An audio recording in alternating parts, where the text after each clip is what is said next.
ఈ రోజుల్లో ప్రతి చిన్న సమస్యకి యూట్యూబ్లో వెతకటం అలవాటైపోయింది.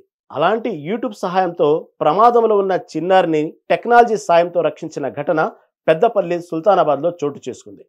చిన్నారిని కారులో విడిచిపెట్టి కుటుంబ సభ్యులు బయటకు వెళ్లారు. కీ అందులోనే మర్చిపోగా డోర్లు లాక్ అయ్యాయి. అరగంట తర్వాత ఇది గమనించిన యువకులు కారులోని చిన్నారికి యూట్యూబ్ చూపిస్తూ డోర్ అన్లాక్ చేయించారు.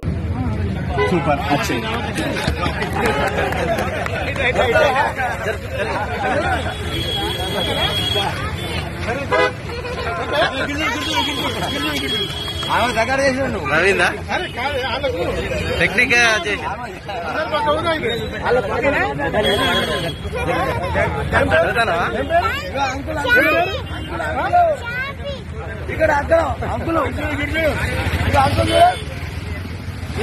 మీద